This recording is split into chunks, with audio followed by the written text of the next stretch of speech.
వెనుకంజ వేసిన పరిస్థితి కనబడుతుంది. అదే సమయంలో ఇదే బాలగోపాల్ మళ్ళీ ఇదే గ్రీన్ హంట్ గురించి ఆంధ్రప్రదేశ్లో మొట్టమొదటిసారి అంటే బాలగోపాల్ ఉన్నప్పుడు మొట్టమొదటిసారి వ్యాసం వచ్చింది. అసలు ఆ వేట కొనసాగించాల్సిందే ఈ మానవ వేట అనేది. తర్వాత వీళ్ళు తరచుగా మాట్లాడుతూనే ఉన్నారు ఈ విషయాన్ని. అక్కడ అబూజ్మన్లో దాడి అని ప్లాన్ చేస్తున్నారు. కానీ వీళ్ళంతా విడివిడి అది ఇలాగా ఒక సామూహికమైన లేకపోతే ఒక ఆర్గనైజ్డ్గా జరగలేదు. కానీ ఢిల్లీలో మొట్టమొదటిసారి ప్రయత్నం ఒక 10 రోజులుగా జరుగుతున్నది, ప్రకటనలు వస్తున్నాయి. ఈవెన్ చిదంబరం కూడా రబీరేలే నా ఫ్రెండ్, ఆయన స్పీకర్గా చేసిన ఆయన నేను మళ్ళీ ఉత్తరం రాస్తున్నాను కూడా చెప్తున్నాడు. ఈ ఉత్తరం రాస్తే దానికి సమాధానం కోసం ఎదురు చూస్తున్నాను. అయితే ఈ కృషి జరగకుండా ఇప్పుడు ఇక్కడి నుంచి కూడా ప్రతినిధులు పిలుస్తారని అంటున్నారు వాళ్ళు. నేషనల్ వైడ్గా ఉన్న పౌర హక్కుల సంఘాలు కానీ, ప్రజాస్వామ్యవాదులు కానీ, లిబరల్స్ కానీ, ఉదారవాదులు కానీ, ఇంటలెక్చువల్స్ కానీ కదిలి ఈ గ్రీన్ హంట్ అనేదాన్ని నివారించకుండా ఇది నివారించబడుతుందని అయితే మాత్రం అనుకోలేము. అందువల్ల ఇక్కడున్న మానవ హక్కుల వేదిక కానీ, పౌర హక్కుల సంఘం కానీ, గద్దర్ లాంటి వాళ్ళు కానీ వీళ్ళు నేషనల్ వైడ్గా జరుగుతున్న మేధావులు వీళ్ళ ఉద్యమానికి ఏదన్నా సపోర్టివ్గా చేసి అందరు కలిసి ఏమన్నా చేస్తే మాత్రం దీన్ని నివారించే అవకాశం ఉంది. గద్దర్ గారు విప్లవోద్యమంలో ప్రతి కదలికని మీరు గమనిస్తున్నారు, అందులో కొంతకాలం భాగస్వామిగా ఉన్నారు, ప్రత్యక్షంగానూ పరోక్షంగానూ దాంతో కొనసాగుతున్నారు. ఇప్పుడు భారతదేశంలో విప్లవోద్యమం ఏ దశలో ఉంది, ఏ దిశగా పయనిస్తుంది? భారతదేశంలో ఒక విప్లవము ఎటువైపు ప్రయాణిస్తున్నాం అనేది ఉట్టి భారతదేశ విప్లవాన్ని చూస్తాను, ఆబుజ్మాడు చూస్తాను అర్థం కాదు.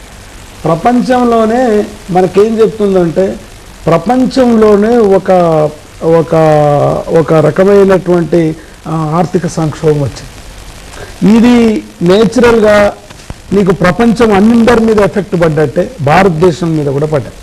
ఈ భారతదేశం మీద పడ్డ తర్వాత ఇక్కడున్న ప్రజలకు ఏదైతే ఈ స్పాన్సర్డ్ ఏది సామ్రాజ్యవాదం యొక్క స్పాన్సర్డ్ టెర్రరిజం అంటే మనం అంతకు స్టేట్ టెర్రరిజమే అనేవాడిని, రాజ్యం. ఈ రాజ్యహింసకు సామ్రాజ్యవాదం యొక్క తోడైంది.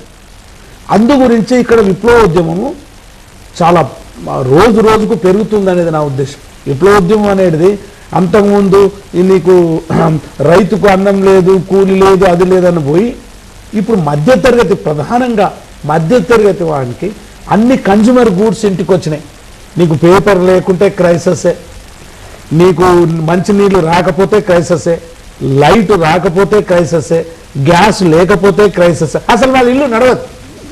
అది అర్థం కావడం లేదు. ఆ క్రైసిస్లో ఈరోజు వీటన్నిటిని సమన్వయం చేసి ఇప్పుడు సూర్యకిరణాలు వస్తే పట్టుకునే లెన్స్దే ప్రాబ్లం ఉంది. కానీ ప్రజలు దే ఆర్ రెడీ, ప్రజలు కొట్లాడడానికి సిద్ధంగా ఉన్నారు.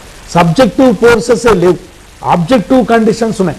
సబ్జెక్టివ్ ఫోర్సెస్ ఉన్నటువంటి వాళ్ళను చాలా మందిని నమ్మరు. ఇప్పుడు ప్రాణం ఇచ్చి ఫైట్ చేస్తాన నక్సలైట్ను వాళ్ళ ఇంకా గ్యాదర్ కావడానికి ఎంతమంది ఉన్నారు? నేను చచ్చిపోతున్నాయా మీ గురించి, మీ సమస్య గురించి అన్నాను వాళ్ళకి. ఎందుకంటే వాళ్ళతో సిద్ధాంతంగా డిఫర్ అవుతారు.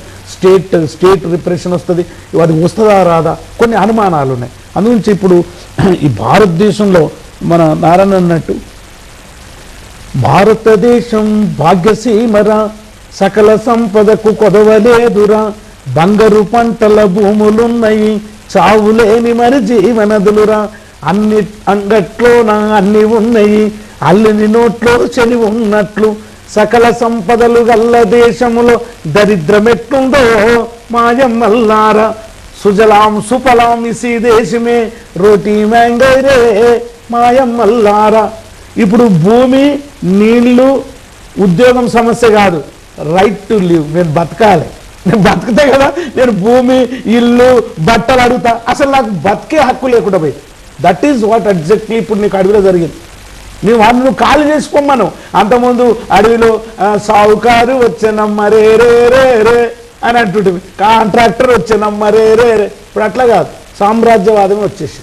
ఈ సామ్రాజ్యవాదం వచ్చి నువ్వు బతకడానికి వీల్లేదు, నువ్వు కాల్ చేసి వెళ్ళిపో, అడవి కాల్ చేయి, ఎక్కడిది కాల్ అడవి కాల్ చేసి వెళ్ళిపో అంటే అటువంటి యొక్క పరిస్థితులలో విప్లవోద్యమము బ్రహ్మాండమైన ఆబ్జెక్టివ్ కండిషన్స్ ఉన్నాయి. కానీ విప్లవం మధ్య ఇక్కడ ఉండేటటువంటి విప్లవ పార్టీలు లేదా విప్లవోద్యమం సబ్జెక్టివ్ ఫోర్సెస్ చాలా తక్కువనే అనేది నా ఉద్దేశం.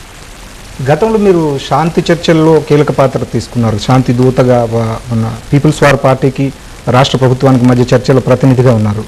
ఆ చర్చలు వివిధ కారణాల వల్ల విఫలమయ్యాయి. ఆ వివరాలు ఏంటో చెప్తారు? ఇప్పుడు 2 సార్లు శాంతి చర్చలకు వచ్చాయి. ఒకటి చంద్రబాబు నాయుడు సమయంలో శాంతి చర్చలు పిలిచారు, దాన్ని కరెక్ట్ అసెస్ చేసేసి చంద్రబాబు నాయుడు యొక్క విషయాన్ని మనం ప్రజలకు చెప్పాము. తీవ్ర నిర్బంధం ఉండే చంద్రబాబుతో చర్చలు చేయాలి, శాంతి చర్చలు చేయాలన్నప్పుడు వైఎస్ రాజశేఖర రెడ్డి, స్వర్గీయ వైఎస్ రాజశేఖర రెడ్డి కూడా ఆయన ఆపోజిషన్ లీడర్గా ఉండి ప్రపోజల్ పెట్టారు, అందరూ శాంతి చర్చలు చేయాలన్నారు. కానీ అప్పుడు మనం చంద్రబాబు నాయుడిని కరెక్ట్ అసెస్ చేసి మనం శాంతి చర్చలు మేము ఇట్లయితే చేయమన్నాం. నీకు ఎప్పుడైతే వైఎస్ రాజశేఖర రెడ్డి వచ్చిన తర్వాత శాంతి చర్చలు అన్న తర్వాత శాంతి చర్చలు నేను అనుకునేది ఏంది, ఇప్పుడు నేను రియలైజ్ అయ్యేది ఏంది, ఆ రోజు మన నాయకత్వం శాంతి చర్చలకు రావాల్సింది లేకుండే. కానీ ఆ రోజున్న పరిస్థితుల్లో మధ్యతరగతి వాళ్ళు లేదా ఇంటలెక్చువల్స్ లేదా పౌర హక్కుల ఉద్యమం వాళ్ళు వీళ్ళు మీరు నాయకత్వం వచ్చి మాట్లాడాలి కదా. ఈ రోజు కదా ఆయన ఎట్లా మాట్లాడుతుండ్రు స్టేట్లో, మీరు నాయకత్వం వచ్చి మాట్లాడుతున్న సమస్య పరిష్కరిస్తుంటే వాళ్ళు రావడం జరిగింది. అయితే ఇప్పుడు వచ్చి శాంతి చర్చలు అయిపోయిన తర్వాత శాంతి చర్చలకు తీసుకొచ్చినటువంటి మేము అంటే ప్రజాస్వామ్య డెమోక్రటిక్ వాదు శాంతి చర్చలు ఫెయిల్యూర్ అయితే అని వాళ్ళు చెప్పిన తర్వాత ఫెయిల్యూర్ అయిన తర్వాత అంతకంటే భయంకరమైనటువంటి ఒక హింస జరిగింది ఇక్కడ. ఆ హింస ఎట్లా ఉన్నదంటే అది చాలా చాలా చాలా ఒక పకడ్బందీగా జరిగింది. అది అంతకుముందు చంద్రబాబు చేయనట్టు ఇండ్ల మీద పడడము, కిరోసిన్ పోసుడు, తర్వాత పట్టుకురావడము, సరౌండింగ్ చేయలే. వాళ్ళు నాయకత్వం మీదనే కాన్సన్ట్రేట్ చేశారు, పూర్తిగా నాయకత్వం మీదనే కాన్సన్ట్రేట్ చేసి వెయిట్ చేసేసి నాయకత్వాన్ని ఫినిష్ చేసేసారు. మనం తీసుకొచ్చినటువంటి శాంతి చర్చలు ఉన్న ఎజెండా అనంతా కూడా భూములు పంచమనం, వాళ్ళు భూములు పంచలే, అది చేయలే. అనుకుంటే ఎప్పుడైతే విప్లవోద్యమం డిఫెన్స్లోకి వెళ్ళిన తర్వాత ఇక్కడున్న ప్రజాస్వామ్య ఉద్యమాలు ఎఫెన్స్లోకి వెళ్ళాలి. కనీసం దాన్ని ఖండించవలసింది ఉండే, దానిని మనము క్వశ్చన్ చేయవలసింది ఉండే. ఆ ఖండించడం క్వశ్చన్ చేయడం లోపల అన్నట్టు నారన్నట్టు వీళ్ళందరూ ఒక సమిష్టిగా అన్ని గొంతులు ఒకసారి కలవాలి. ఎందుకంటే అంత పెద్ద సామ్రాజ్యవాదాన్ని ఎదిరించడానికి ఒక కవి, ఒక కళాకారుడు, ఒక జర్నలిస్ట్, ఒక రచయిత ఈ ప్రశ్నించగలడు. కానీ తాను నువ్వు పాల్గొని దాని యుద్ధం చేయలేడు, చేయవలసిన అవసరం లేదు. కనీసం ప్రశ్నించాలి, రాజును రాజ్యాన్ని ప్రశ్నించాలి. అందుగురించే అక్కడ నేను అనుకునేది మనము కంటిన్యూటీ చేయాల్సింది ఉండే. పౌరకులు ఇప్పుడు పౌరస్పందన వేదిక కానీ, హెచ్ఆర్సీ కానీ, ఏపీసీఎల్సీ కానీ, గద్దర్ కానీ, వరవరావు కానీ మేమందరము దాని తర్వాత ఇది రాబోతుంది. వాళ్ళు యుద్ధంలో పోయిన తర్వాత వాళ్ళని తరిమినా కొద్దీ వాళ్ళు అడుగు కూడా వదిలిపెట్టారు, వాళ్ళు డిఫెన్స్ ప్రజలు మిగిలిపోయారు, ప్రజలు కూడా ఎలగొట్టారు నల్లమల్ల నుంచి. అప్పుడు మనం ఇక్కడ చేసింటే అప్పుడు నిర్మాణం ఈ 5 ఏళ్ల నుంచి ఒక నిర్మాణం జరిగి ఉంటే ఈరోజు మనం ఆంధ్రప్రదేశ్లో ఈ పౌర హక్కుల ఉద్యమాన్ని దీన్ని నిర్మించడంలో మనమే ఫస్ట్ ప్రైజ్లు ఉంటాడు. ఇక రెండో విషయం కూడా ఇక్కడ అనేక ఉద్యమాలు వచ్చినాయి, దళిత ఉద్యమాలు, స్త్రీల ఉద్యమాలు, అన్నిటికంటే ముఖ్యం ప్రత్యేక తెలంగాణ ఉద్యమం వచ్చింది. ప్రత్యేక ఉద్యమంలో లక్షలాది మందిని కదిలించాం. కాబట్టి ఈ పీరియడ్లోనే మనకు ఒక నిర్మాణాన్ని కంటిన్యూస్ కావాల్సిందేమో అనేది నేను ఒక ఆత్మవిశ్వాసంగా చెప్పుకుంటున్నాను. గత 2 దశాబ్దాలుగా జర్నలిస్టులుగా మేము పరిశీలిస్తున్నది ఈ విప్లవోద్యమం, ప్రత్యేకంగా అప్పటి పీపుల్స్ వార్ పార్టీ, ఇప్పుడు మావోయిస్ట్ పార్టీ.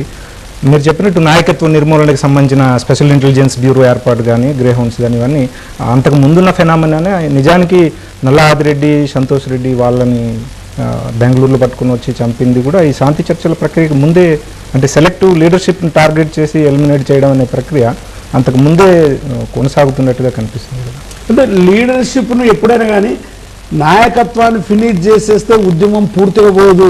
ఈ నక్సలైట్ ఉద్యమము ఇది భూమితో సంబంధించింది అనేది పాలకులకు తెలుసు, దాని రాజ్యానికి కూడా తెలుసు.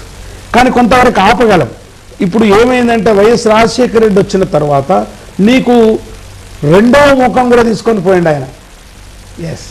వెల్ఫేర్ యాక్టివిటీస్ కానీ, ఇప్పుడు పెన్షన్స్ కానీ, ఇవన్నీ అసలు యాక్చువల్గా ఒక చిన్న గ్యాప్ ఏర్పడదు. ఆ గ్యాప్లోకి మనం పోవాల్సింది ఉండే, ఆ గ్యాప్లోకి వైఎస్ఆర్ పోయాడు. ఇప్పుడు వైఎస్ రాజశేఖర రెడ్డి గారు చచ్చిపోతే ఆయన వల్ల బెనిఫిట్ పొందిన 1,00,000 కోట్ల ప్రాజెక్టులు పొందిన కోటీశ్వర్లు కానీ, కాంట్రాక్టర్లు కానీ, ఎమ్మెల్యే టికెట్లు తీసుకున్న కానీ ఎవడేడు వల్ల ఎవరికి గుండె నొప్పి రాలే, ఎవరు కావాలి, ఎవరు ఆస్తి పోలే.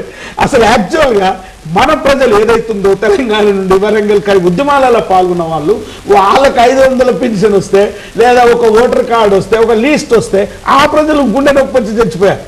ఆ ప్రజలు గుండె అందుకొచ్చి ఇక్కడనే మానవుని సామ్రాజ్యవాదం యొక్క అదర్ ఫేస్, మానవ ఫేస్, ఆ ముఖం పెట్టుకొని పోయి అది అక్కడికి పోయాడు. అక్కడ ఆ గ్యాప్ మనం ఆయన కలిగించేది లేకుండా, ఆ గ్యాప్ మనకు చాలా పాటలు రాసినాం, ఆ గ్యాప్ను మనం కలిగించేది లేకుండా ఏమైంది.